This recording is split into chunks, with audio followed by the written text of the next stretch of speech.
Master صاحب، آپ کو تو پتہ ہی ہے کہ میرے ابو گاؤں کے وڈیرے خان آصف کے ملازم ہیں اور پچھلے 3 ماہ سے میرے ابو کو تنخواہ نہیں ملی۔ اسی وجہ سے میں نئی کاپیاں نہیں خرید سکا اور آج تو بھوکے پیٹ اسکول آنا پڑا۔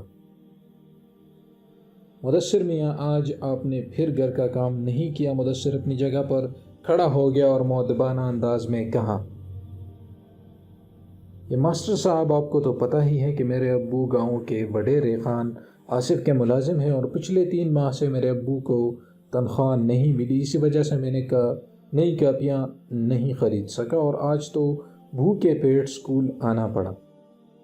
یہ کہتے ہی وہ آبدیدہ ہو گیا۔ اسے یوں روتا دیکھ کر استاد نے آگے بڑھ کر اسے دلاسا دیتے ہوئے کہا، ارے بیٹا، روتے نہیں ہیں؟ مجھے کیا پتا تھا کہ آپ نے ناشتہ نہیں کیا۔ شاباش بیٹے، آنسو پونچھ تو ابھی تمہارے لیے بسکٹ منگواتا ہوں۔ اسی جماعت میں وڈیرے آصف کا بیٹا ایوب بھی پڑھتا تھا۔ وہ بھی اپنی جگہ سے کھڑا ہوا اور استاد سے کہا، ماسٹر صاحب، میں اپنے ابو سے اس سلسلے میں بات کروں گا۔ مجھے امید ہے کہ وہ مدثر کے ابو کی تنخواہ کی ادائیگی ضرور کر دیں گے۔ جب تک میں اپنی نئی کاپیاں مدثر کو دیتا ہوں۔ اس نے بیگ سے نئی کاپیاں نکالی اور آگے بڑھ کر مدثر کے حوالے کی۔ ایوب کی ہمدردی کا جذبہ دیکھ کر سب بچوں نے تالیاں بجائیں اور اس کو داد دی۔ استاد صاحب نے بھی شفقت سے اس کے سر پر ہاتھ رکھا اور شاباش دی۔ وہ گاؤں کا واحد پرائمری اسکول تھا جہاں وڈیرے اور کسانوں کے بچے ایک ساتھ تعلیم حاصل کرتے تھے۔ اس اسکول کے استاد کا نام عباس خان تھا۔ وہ نہایت ایماندار، فرض شناس اور رحم دل انسان تھے۔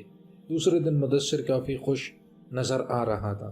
اس نے استاد کو بتایا، ماسٹر صاحب، میرے ابو کو تنخواہ مل گئی ہے اور اب ہمارے گھر کے حالات پہلے سے بہتر ہیں۔ میں مشکور ہوں اپنے دوست ایوب کا جس نے اپنے والد سے سفارش کی۔ استاد عباس خان نے مسکرا کر کہا، ارے بھائی، اس میں سفارش کیسی؟ آپ کے والد صاحب نے محنت کی اور یہ ان کا حق تھا۔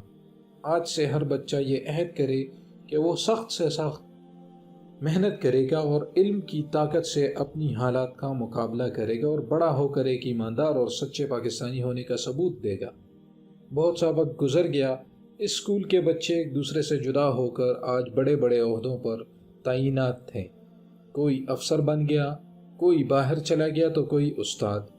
وڈیرے آصف کے بعد گھر کے حالات بدتر ہو گئے تھے۔ اس کے چھوٹے بھائیوں نے زمین جائیداد بیچ دی تھی۔ انہوں نے اپنے بھتیجے ایوب کو زمین کا حصہ نہیں دیا اور یوں وہ اپنی بوڑھی والدہ کے ساتھ شہر آ گیا اور کرائے کے مکان میں رہنے لگا۔ ایوب BA پاس تھا اور کسی نوکری کی تلاش میں درخواست دے رکھی تھی۔ آج اسے انٹرویو کا خط وصول ہوا تو وہ بہت خوش ہوا۔ اس نے اپنی والدہ سے دعائیں لی اور مقررہ وقت پر روانہ ہو گیا۔ انٹرویو کے لیے بہت سے امیدوار آئے ہوئے تھے۔ آخر کافی انتظار کے بعد اس کا بلاوا آیا۔ وہ انٹرویو کے لیے کمرے میں داخل ہوا۔ 3 معزز شخصیات اس کے سامنے موجود تھیں۔ سب نے باری باری اس کے کوائف پڑھے۔ ان میں سے 2 تو عمر رسید تھے مگر ایک شخص ایوب کا ہم عمر تھا۔ ایوب کو محسوس ہوا کہ اس نے کہیں اس شخص کو دیکھا ہے مگر اسے یاد نہیں آ رہا تھا۔ مختلف سوالات کے بعد انہوں نے آپس میں باہمی مشورہ کیا اور پھر جو ایوب کا ہم عمر تھا بولا، ایوب صاحب، اگر بچپن میں آپ نے ایک غریب کسان کے بچے کی مدد نہ کی ہوتی تو آپ کے سامنے بیٹھا یہ خاکسار مدثر نہ جانے کہاں ہوتا۔ ایوب کو سب یاد آ گیا۔ سامنے بیٹھا شخص اس کا ہم جماعت مدثر تھا جو اپنی محنت سے کمپنی کا ایک بڑا افسر بن گیا تھا۔ پھر تو دونوں دوست ایک دوسرے کے گلے ملے۔ دونوں ایک دوسرے کے آنسو پونچھ رہے تھے اور اپنے استاد کو یاد کر رہے تھے جو اب اس دنیا میں نہیں رہے تھے۔ واپسی پر نوکری کا خط ایوب کے ہاتھ میں تھا۔ تو بچوں، جس طرح آپ نے دیکھا کہ وقت ایک سا نہیں رہتا۔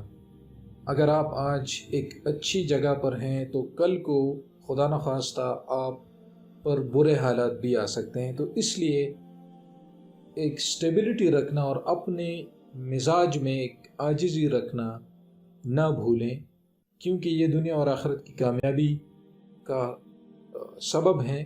اور اس سے آپ کبھی گریں گے نہیں۔ اگر آپ عاجز ہیں اور چھوٹے عہدے پر بھی ہیں تو بالکل صحیح ہے، اور اگر آپ عاجز ہیں اور بڑے عہدے پر ہیں تو یہ بڑی بات ہے۔ اور اس طرح کے لوگ آج کل بہت کم آپ کو ملیں گے۔ تو امید کرتا ہوں کہ یہ کہانی آپ کو پسند آئی ہوگی۔ اپنے دوستوں کے ساتھ بھی اس کو شیئر کریں، اور چینل آپ کے مسائل اور ان کا حل کو لازمی سبسکرائب کر کے بیل آئیکن پریس کریں۔ اجازت چاہتا ہوں، اللہ حافظ۔